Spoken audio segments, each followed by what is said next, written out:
Oke, sudah ada 16 orang. Gimana? Langsung lanjut lagi atau menunggu? Tadi ada sekitar, kita tunggu 20 orang aja, Kak. Tunggu ya. Baik. Oke, udah. Yuk, aku sudah sembari anak-anak berangsur. Oke, boleh dilanjutin lagi, Kak? Ya, silakan. Oke, bentar ya.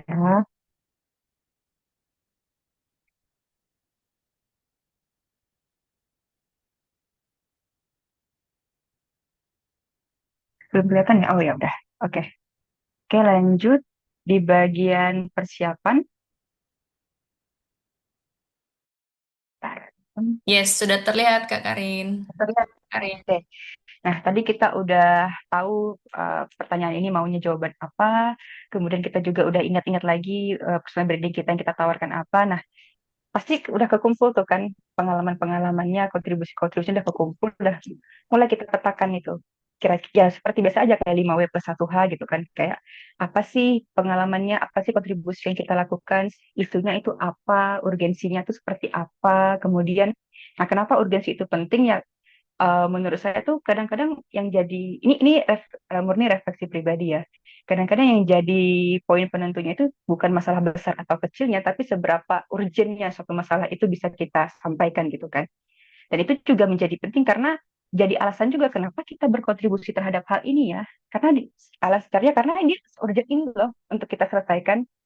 Nah, kemudian ya kayak when atau where kayak kapan atau mungkin di mana inisiasi itu kita lakukan itu silakan teman-teman tambahkan. Kalau misalnya enggak juga kayaknya enggak kenapa-kenapa, enggak terlalu berdampak seperti apa gitu ya. Lalu who ya jelas tadi sudah dimintakan di follow up instruction-nya kita tuh kerjasama sama siapa aja gitu, organisasi apa dan mungkin bisa juga kita sebutkan siapa sih yang paling terdampak dari isu ini dari permasalahan ini dan juga how. Dan how itu bagaimana kita bagaimana kita mengatasi isu ini, apa aja yang kita kerjakan gitu, bagaimana kita memanage-nya, dan bagaimana cara kita berkolaborasi atau bernetworking dengan yang orang-orang yang udah kita sebutin tadi. Udah dapat, semuanya udah terkumpul, mulai masuk ke eksekusi. Nah, tadi kan udah banyak tuh pengalaman-pengalaman yang relevan tuh udah kita masukin ke dalam list. Kita juga udah mulai pemetaan. Nah, dari pengalaman-pengalaman itu, pas kita mau nulis, kita mulai nih mutusin, kita mau ambil satu pengalaman aja kita sorot banget atau kita ambil beberapa. Jadi sih nggak masalah ya teman-teman mau mau hanya mempresentkan satu kontribusi atau mungkin beberapa kontribusi selama dia masih align dengan priority field, masih align dengan pendidikan dan ya branding-branding tadi itu. Kalau saya pribadi kemarin saya ambil sekitar tiga atau dua gitu, tiga kegiatan yang semuanya masih di bawah digital law gitu. Kemudian kita tentu ini, kita mau nulisnya kayak metode apa, kan banyak ya metode-metode penulisan, teman-teman pasti juga udah tahu itu. Nah, kemudian yang menurut saya yang nggak kalah penting adalah show, tunjukin, jangan kita mungkin kasih klaim kita seperti ini, tapi kita juga perlu tunjukin buktinya apa nih dari klaim kita. Ya, anak hukum ya, sedikit-sedikit bukti gitu kan. Oke. Nah, kalau di writing approach itu ya seperti ya teman-teman udah tahu ada STAR method, SMART method dan macam-macam lah ya. Tapi pilih yang paling sesuai gitu, yang paling apa ya fitting dengan stylenya teman-teman tuh apa.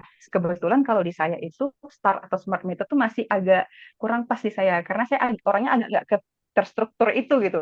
Tipikal yang kayak muncar-mancur kemana-mana gitu kan. Nah, makanya saya lebih milih ke naratif method, lebih ke storytelling sifatnya. Dan ini saya tuh dapat inspirasi dari ya mungkin karena keseringan bekerja di kerja-kerja advokasi gitu kan. Jadi kebanyakan tuh makanya memang public naratif gitu. Dan ini pernah diajarin juga pada saat saya pelatihan gitu. Di mana public naratif itu kan salah satu tujuannya adalah untuk mempersuade orang agar bisa ikut dengan kegiatan kita atau advokasi kita. Yang komponennya itu ada story of self, story of us, and story of now. Kenapa saya bilang saya ini terinfluence? Karena saya tidak rigid menggunakan tiga hal itu ya, story of self, story of us, sama story of now. Saya hanya menggabungkan aja, tapi lebih banyak ke bercerita gitu, storytelling. Di mana flow-nya itu kurang lebih ya dimulai dengan problem, apa yang saya lakuin, siapa yang saya ajak collab, dan outcome. Nah, fun fact-nya sebenarnya teman-teman di bagian outcome ini, saya tuh nggak terlalu, setelah saya baca lagi ya di essay saya tuh ternyata saya nggak terlalu senendang itu gitu di outcome, nggak yang se apa ya ibaratnya bisa menunjukkan bahwa ini benar-benar berdampak gitu. Karena kan secara pribadi saya sadar kerja-kerja advokasi ini juga nggak bisa selesai dalam satu malam, nggak bisa menghasilkan mungkin dalam 1 tahun bahkan. Kita butuh kerja yang panjang dan beramai-ramai. Nah, untuk itu saya selipkan di bagian paragraf terakhir saya bahwa saya sebutkan, saya sadar kok saya nggak bisa kerja sendiri, untuk itu saya butuh meaningful collaboration dan ya ibaratnya saya sadar bahwa impact yang saya lakukan dari kolaborasi yang sudah saya lakukan itu tidak tidak sebegitu apa ya berdampak, tapi ya saya punya kayak justifikasi kenapa saya bilang ini tidak begitu berdampak gitu. Oke, kita coba bedah satu-satu ya. Ini yang saya lakukan di essay saya. Di bagian problemnya itu, saya mulai dengan story of self, punyanya si public narrative tadi. Gunanya kenapa saya pakai story of self itu, biar kalau istilah saya itu kayak legal standing gitu. Dalam artian bahwa saya punya, apa ya, saya jadi punya legal standing itu kayak punya hak untuk ngomongin ini. Maksudnya gini, saya punya alasan loh kenapa saya berkontribusi terhadap ini. Karena si isu ini itu berdampak kepada saya. Walaupun mungkin saya nggak jadi korban dari digital loh ya, saya nggak menjadi korban dari kekerasan berbasis gender online. Tapi karena saya bekerja di LBH yang fokusnya di kekerasan terhadap perempuan, saya jadi tahu nih ternyata selama masa pandemi itu KBGO naik bahkan double gitu kan. Double itu kan kurang lebih berarti 100% ya. Sebagai legal assistant tentu itu akan berdampak pada kerja-kerja saya. Jadi saya kayak mengasih gambaran di awal itu bahwa kenapa saya melakukan ini, kenapa saya berkontribusi terhadap ini, kenapa saya memilih untuk berkuliah di bidang ini, ya karena saya merasakan ini gitu. Jadi ibarat itu tadi saya sebut sebagai legal standing, kenapa saya berhak bercerita terhadap ini. Kurang lebihnya seperti itu. Dan ini juga yang disampaikan oleh siapa ya waktu itu ya? Jadi pada saat VDT lah ya, di mana academic culture-nya Australia itu memang selalu memulai dengan problem. Begitu ya Kak Agnes ya, Kak Darpan ya. Kita disampaikan bahwa di academic culture-nya Australia itu selalu dimulai dengan problem. Beda dengan kita yang penuh dengan latar belakang yang itu tadi ya. Nah itu Betul. kenapa kenapa itu juga kita harus statement di awal-awal mengingat selain 2.000 karakter itu dan ya kita juga mungkin perlu pertimbangkan juga karena academic culture di sana memang selalu dimulai dengan problem. Problem dan urgensi. Jadi ini tidak hanya sekedar ada isu nih, ini saya lempar isunya, enggak, tapi ada urgensinya di situ. Kalau di kasus saya, urgensinya apa? Urgensinya adalah KBGO ini 2 kali lipat naik kasusnya. Itu ada urgensi yang ibaratnya kalau ini kalau apa ya, saya tuh kayak mikirnya tuh kayak ini anak kalau nggak dikasih scholarship kayaknya ini bakal makin parah nih, kurang lebih kayak gitulah ya PD-nya gitu kan. Karena kenapa itu perlu showing the urgency ya ya, tidak hanya sekedar isu itu banyak kan teman-teman, isu itu banyak dan tentunya kandidat-kandidat yang membawa masalah di dalam esainya itu juga akan banyak. Sementara kita dibatasi oleh kuota kan, setiap tahunnya tuh awardnya palingan mungkin sekitar 200 kurang lebih gitu. Nah, kenapa urgensi itu jadi penting ya? Seperti itu tadi, untuk skala prioritas lah ibaratnya seperti itu ya. Skala prioritasnya, oh ya ini harus segera dinaikin, oh ini harus segera jadi apa diberikan kesempatan belajar karena urgensinya itu tadi. Saya sih berpikirnya seperti itu refleksinya. Tapi apakah penilaian sebenarnya itu saya juga kurang tahu ya.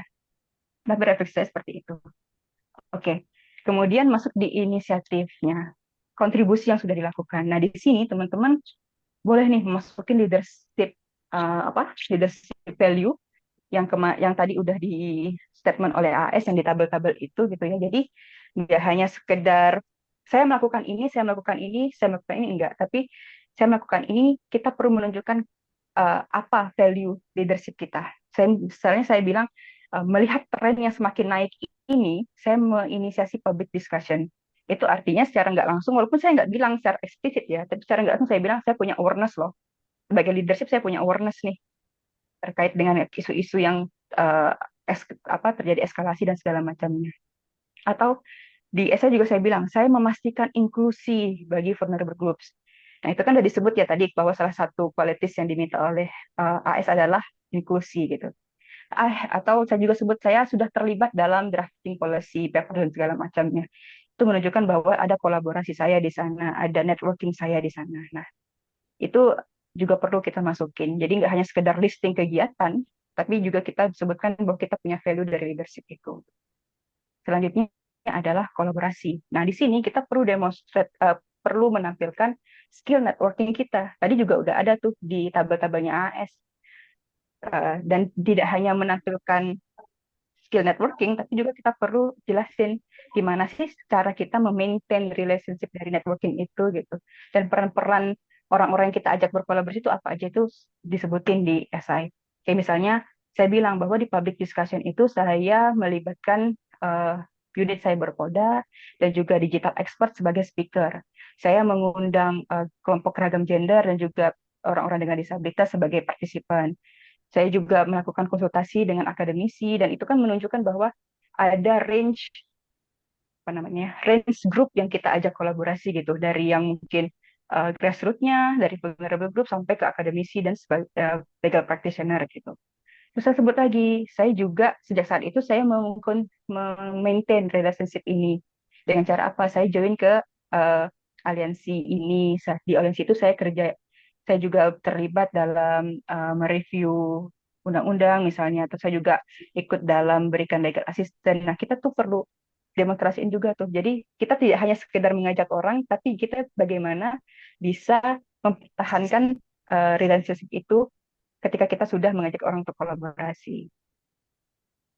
Kemudian di bagian impact, nah ini tadi teman-teman yang saya bilang bahwa setelah saya baca lagi, saya sadar ternyata impact yang saya tuliskan itu nggak yang sebegitu kuat juga gitu, nggak sebegitu nendangnya gitu kan.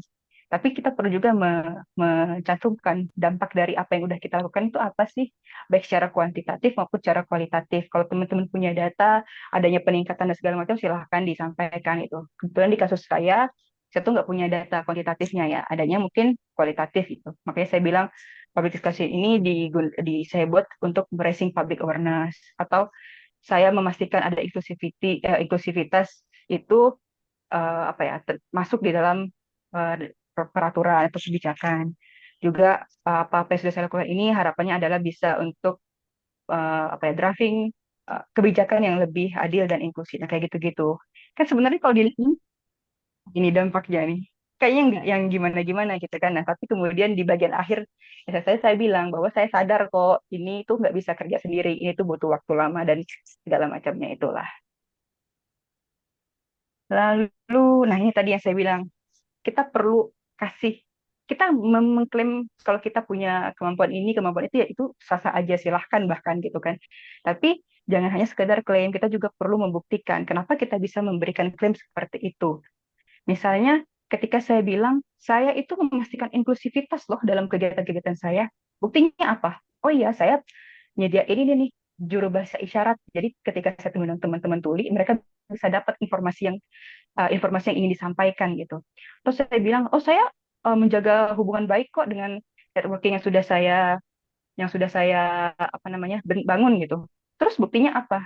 Ya buktinya saya gabung ke aliansi, saya beri eh, apa membantu-bantu di legal assistance-nya, atau mungkin saya juga ikut terlibat dalam kalau misalnya mereka ada inisiasi policy paper dan segala macamnya, saya ikut dalam penyusunan itu. Nah, itu adalah cara saya bagaimana memaintain hubungan baik itu. Atau teman-teman mungkin nggak ngeklaim nih, saya punya skill ini nggak. Ya, langsung aja secara implisit gitu sebutkan kalau kita tuh udah ngelakuin concrete action itu seperti ini dan ini mendemonstrasikan skill tertentu. Misalnya saya nggak bilang kalau saya itu community minded di essay saya. Nggak ada tulisan yang secara eksplisit saya bilang saya community minded. Tapi saya sebutkan bahwa saya mengundang partisipasi dari vulnerable groups, dari teman-teman kelompok rentan. Itu eh, apa ya? Secara pribadi saya menganggap bahwa saya sudah secara tidak langsung menyebutkan bahwa saya orang yang community minded. Gitu.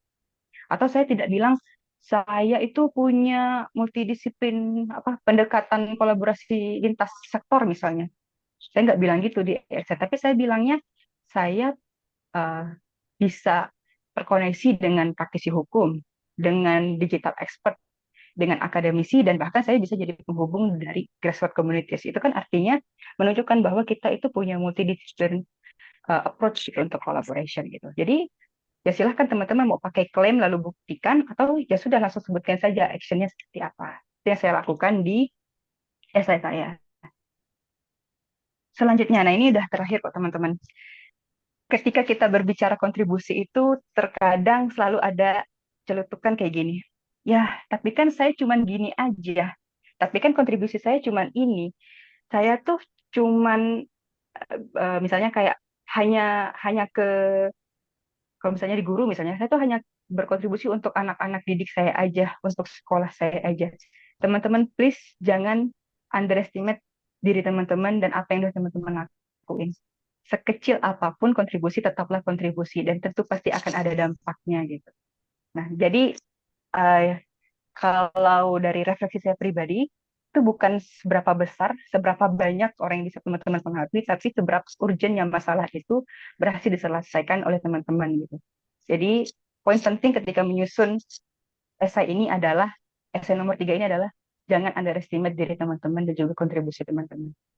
Lalu itu tadi, ada masalah, ada urgensi, gabungkan. Itu udah ibaratnya itu salah satu racikan lah ya untuk esai nomor 3 ini. Dan bahkan keseluruhan esai sebenarnya, keseluruhan aplikasi. Ada masalah, ada urgensinya apa.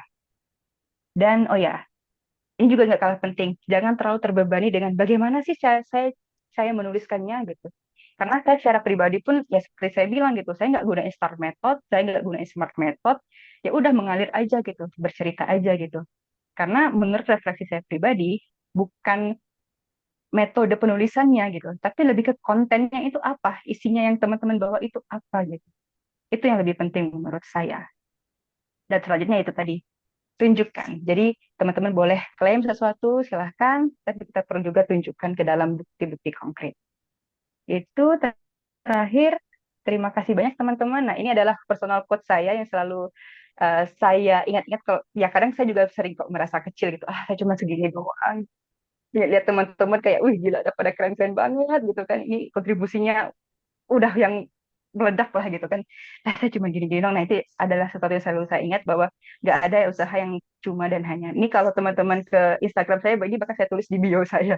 Tidak ada usaha yang cuma dan hanya. Sekian, terima kasih banyak teman-teman. Mohon maaf untuk kekurangan-kekurangannya dan mungkin ada yang tidak sesuai. Silahkan, saya juga terbuka dengan ruang-ruang diskusi. Sekali lagi, ini tidak menentukan teman-teman akan eh, apa ya, akan Wow. berhasil atau tidak. Ini hanya sebagai memperkaya insight aja. Sekian, Kak Agnes. Saya kembalikan, Well Kak. done. Wow, makasih banyak ya Kak Karina. Ini meskipun tadi kita agak terdisturb di tengah jalan, tapi masih on fire, masih semangat banget gitu. Dan tadi itu salah satu point of view yang baru nih Kak Karina buat saya, bahwa ternyata ketika menulis dengan storytelling pun nggak structurized, itu tetap dikonsider karena yang mereka lihat adalah urgensi ya, bener. Nah itu teman-teman, jadi di highlight sekali problemnya apa, urgensi, dan berkali-kali dibilang why me, why now. Jadi kenapa mereka harus memilih kita sekarang dan kenapa harus aku, kenapa harus Kak Karina, kenapa harus teman-teman, Kak Kristi, Kak Jenny, itu harus clear. Karena problem yang kalian angkat itu unik gitu. Nah, tadi ini tipsnya nih. Kalau sebelum-sebelumnya kan kita ditekanin untuk start, smart method. Tapi ternyata di essay Kak Karina dengan style dia sendiri, let it flow. Pokoknya mungkin lompat sana lompat sini tetap aja masih mantul, nendang dan terpilih, guys. So, tidak berlama-lama lagi, kita open dulu dua pertanyaan buat Kak Karina di cara menjawab support statement nomor 3. Silahkan.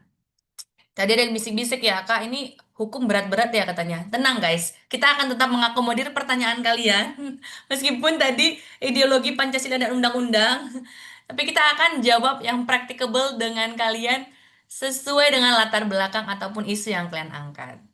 Oke, silahkan Kak Nanda. Malam Kak Agnes, ketemu Hai lagi Kak kita. Nanda malam. Ya, Silahkan malam Kak Kakak. Karina, salam kenal Malam, ya. Kak Nanda. Salam kenal, Kak. Saya Nanda. Ya, background saya juga sebenarnya dari hukum, cuman untuk di AAS tahun ini saya rencananya agak belok dikit, jadi nggak ngambilnya ke hukum, tapi rencananya ke public health. Eh, karena itu terkait sama apa yang saya kerjakan di belasan tahun belakangan ya Kak ya. Nah, yang pengen saya tanya, dari penjelasan kakak tadi sebetulnya sambil saya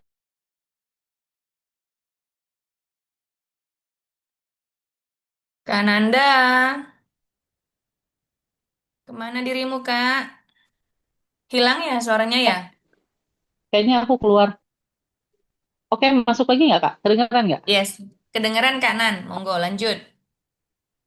Jadi tadi sambil Kak Karina menjelaskan, aku juga sambil membaca lagi drive essay yang sudah aku tulis dan ternyata ada sedikit kemiripan dalam menarasikan jawabannya ya Kak ya.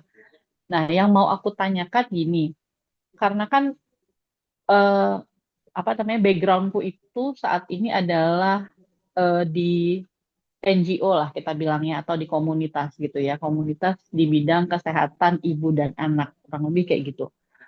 Nah, yang harus di-highlight itu apakah eh, aku sebagai aku atau aku sebagai bagian dari komunitas gitu. Kan memang kalau kalau aku sebagai apakah aku sebagai founder, aku sebagai civil society-nya atau aku sebagai community lead programnya atau aku sebagai bagian dari komunitas itunya. Jadi yang di-highlight adalah komunitasku, komunitasku, komunitasku. Nah, kayak gitu loh Kak maksudnya. Itu sih. Itu aja sih yang mau aku tanyain. Makasih Kak Agnes dan Kak Karina. Terima kasih. Apakah jelas, Kak Karina? Silahkan dijawab langsung. Oke, saya coba jawab Kak Nanda. Ya, ini berdasarkan sepemahaman saya aja gitu ya. Kalau kita balik lagi ke esai nomor 2, itu kan meminta kita untuk menuliskan dampak studi kita itu nggak hanya untuk komunitas kita kan, tapi untuk diri kita juga, dan juga untuk dampak terhadap karir. Kalau misalnya pertanyaannya, apakah saya harus lebih menekankan pada komunitas saya atau ke diri saya? Menurut saya sih, menurut saya pribadi, kita bisa combine aja gitu. Intinya gini, maksudnya gini, ketika kita bilang ini akan berdampak kepada diri kita, tapi kita balik lagi tekankan ini nggak hanya untuk diri kita, tapi juga komunitas kita. Jadi ibaratnya itu iringan gitu, Kak. Karena kalau kita terlalu menjelaskan tentang diri kita, takutnya, khawatirnya itu terbacanya sangat self-center gitu lah. Sementara yang dicari sama AS ini kan Ya, ada cerita, ya. iya, maksudnya saya juga kepikirannya gitu kalau saya terlalu takutnya memang jadinya self-center. Tapi kalau terlalu my community and my community, takutnya jadi kok jadi kayak merendahkan diri sendiri gitu. Jadi nggak berani untuk show off gitu loh, Kak. Oke, sebenarnya sih mungkin lebih enak kalau misalnya saya lihat keseluruhan esainya Kak Nanda ini seperti apa gitu ya, untuk bisa menilai apakah ini sangat-sangat komunitas minded banget kah atau bagaimana. Tapi secara garis besarnya mungkin saya bisa bilang kita mengkombinasikannya aja gitu Kak. Kita bisa bilang ini A, ini myself, tapi ini juga bisa berdampak untuk komunitas kita. Itu yang saya lakuin di essay saya. Jadi ketika saya bilang saya join aliansi advokat digital gitu, saya nggak cuma bilang saya itu akan berdampak ke karir saya, tapi saya bilang ya ini akan membantu saya ketika saya ngasih apa namanya bantuan hukum ke teman-teman vulnerable group yang punya kasus KBGO gitu. Jadi apapun yang saya lakukan, apapun yang saya dapat itu selalu saya balikin lagi, ini punya manfaat untuk komunitas saya, ini punya manfaat untuk masyarakat, ini punya manfaat ini. Jadi kalau yang saya lakukan sih seperti itu ya Kak ya. Jadi nggak, karena kalau kalau I terus itu pasti akan self center dan terbacanya akan ini ini kekhawatiran saya pribadi aja sih Kak. Akan terbaca ini orangnya sangat memikirkan diri sendiri kah gitu. Sementara kan bukan itu yang dicari oleh HS. Itu menurut pribadi saya sih. Siap, siap, Oke. siap. Jadi ada Makasih banyak. INS. Makanya saya menggunakan public narrative kan. Ada story of self dan story of us. Oh, baik. Terima Oke. kasih Kak Karina. Semoga Keren menjawab banget. Kak Nanda ya. Menjawab banget. Yes. Makasih Kak. Jadi ada story of I, story of us. Good, ya. Bagus juga itu tuh. Jadi agak-agak dibuat balance gitu ya, Kak Karina dalam menjawabnya tadi. Ini Kak Nanda sebelumnya yang nanya juga tentang apakah harus punya founder dulu ya jadi kontribusi AAI. Kayaknya itu ada pertanyaan deh waktu di seri 1 kemarin. Nah, itu itu cukup tricky juga ya. Jadi ada salah satu award yang mengulas itu. Sebenarnya kita itu menjadi founder sebagai tunggangan kita untuk menjadi Australia Award, atau sebenarnya kita sudah menjadi founder dulu baru punya problem baru diangkat menjadi aspirasi untuk sekolah. Jadi teman-teman, percayalah, AI itu sudah tahu jejak kita sebelumnya gitu. Jadi kalau kalian create-nya itu masih baru banget nih, baru netas banget nih, icak-icaknya karena bulan Februari ke April terus ditetasin lah ini, difounderkan lah ini Desember ke Januari. Itu nggak langsung nendang gitu ya kan. Itu harus punya bertahap tuh, tahun ke tahun, story ke story, bagaimana jejak kita, sehingga itu bisa kita angkat.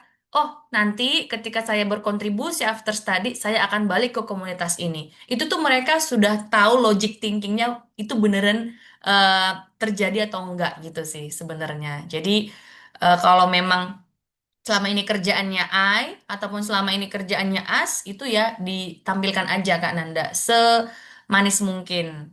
Kalau Persiko mungkin lebih banyak I ya karena aku individual kontributor. Jadi kalau kayak aku dia itu nggak ada As. Misalnya aku trainer, aku auditor.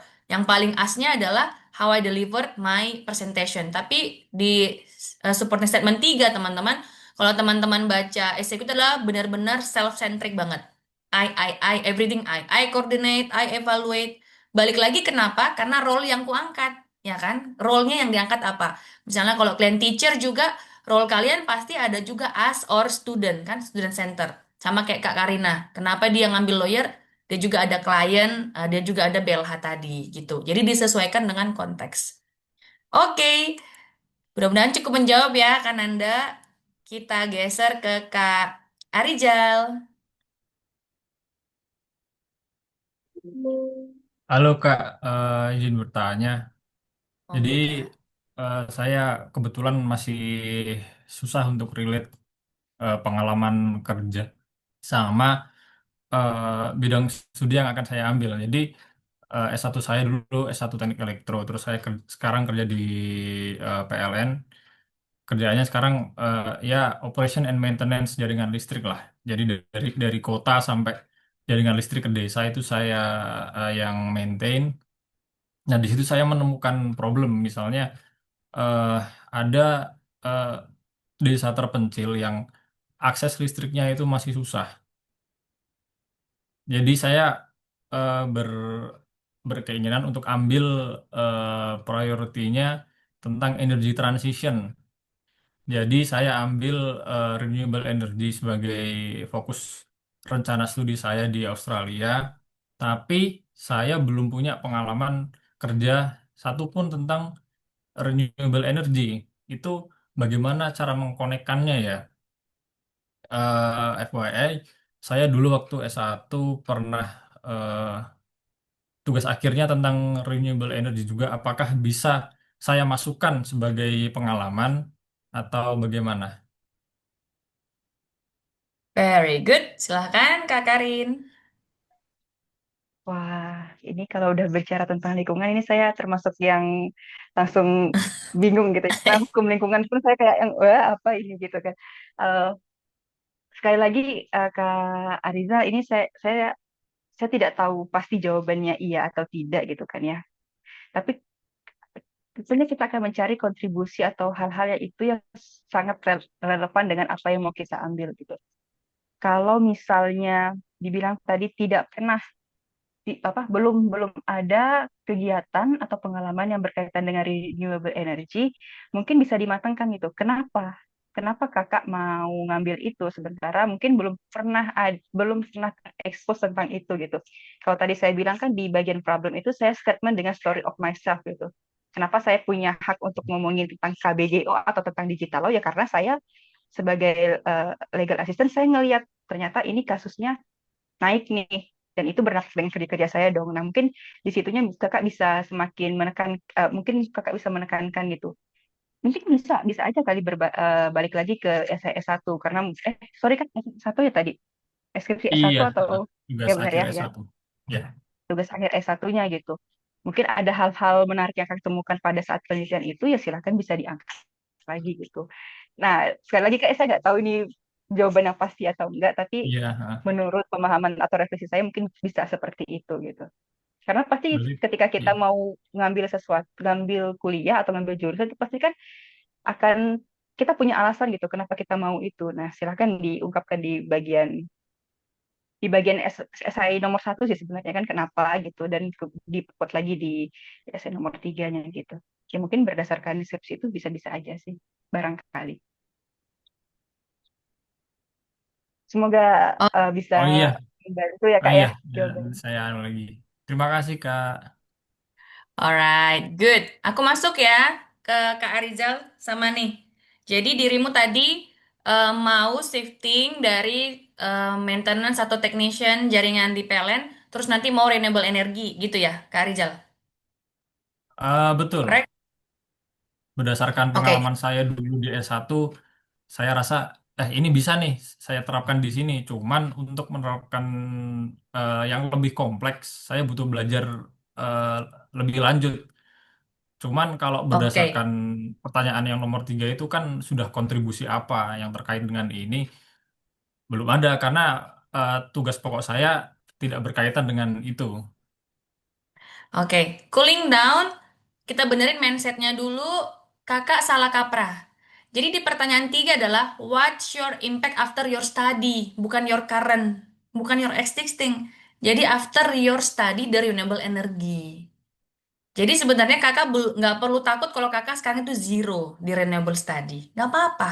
Justru karena zero itulah makanya kakak kuliah tadi di renewable energy. Itu kan pertanyaan di nomor satu. Alasan kenapa kamu milih ini, ya kan? Kenapa kamu perlu jurusan ini? Kenapa kamu perlu kampus ini?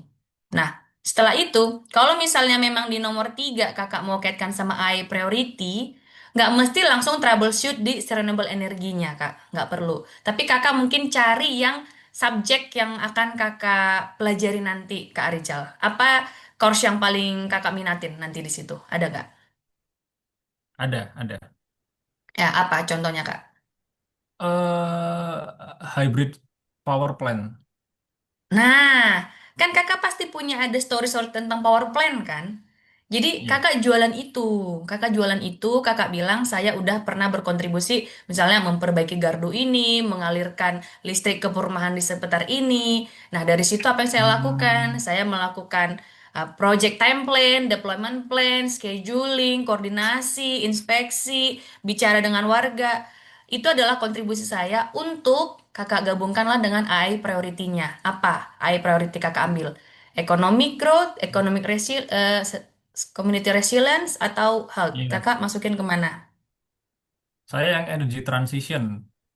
Cuman apakah Nah, dalam menjawab esai nomor 3 ini saya bisa ambil priority yang lain misalnya atau social bisa banget. protection misalnya.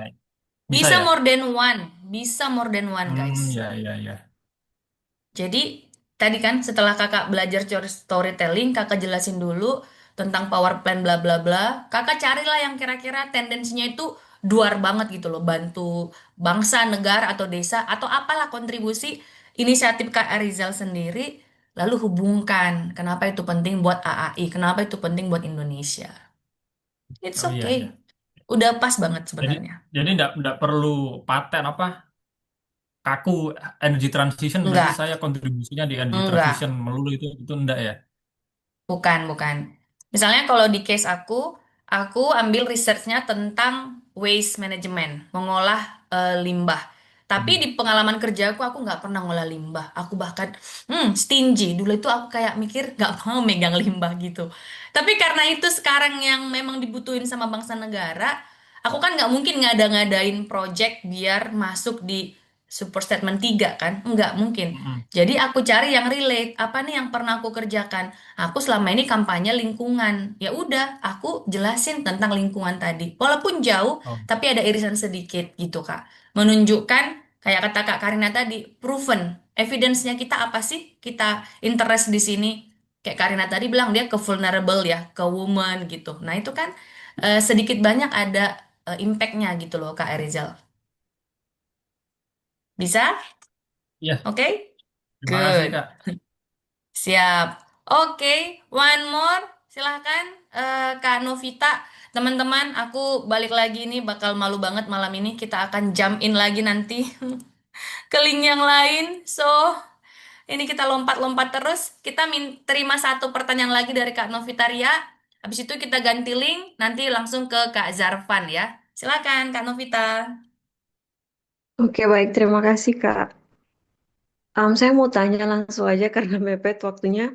terkait supporting statement nomor 3. Yang pertama, apakah kita harus di awal kita menulis essay, haruskah kita menulis saya berkontribusi di AI priority di bidang ini gitu, atau langsung aja ke kontribusi kita.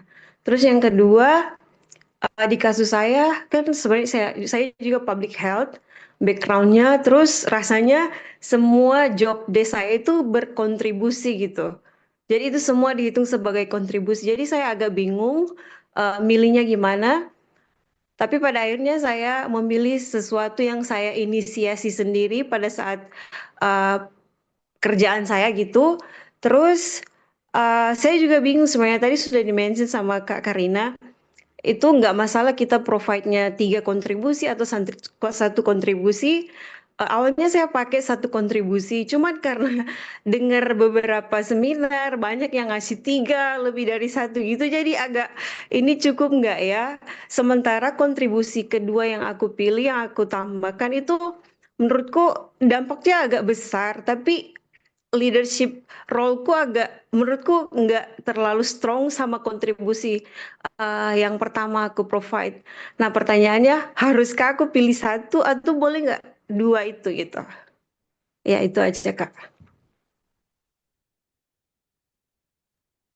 Oke, karena Vita, Em, kalau saya berefleksi pribadi ini dan juga sempat cerita apa ya ngobrol-ngobrol sama teman-teman yang di PDT kemarin, rasa-rasanya nggak ada apa ya, nggak ada yang rigid gitu aturan yang baku. Kita harus mulai dari mananya gitu. Ada teman yang men-statement dia mulai dari problem, dia bisa jadi aware deh. Ada teman yang men-statement di awalnya itu saya berkontribusi terhadap bla bla bla, dia juga bisa jadi worthy. Termasuk yang di essay nomor satu gitu ya.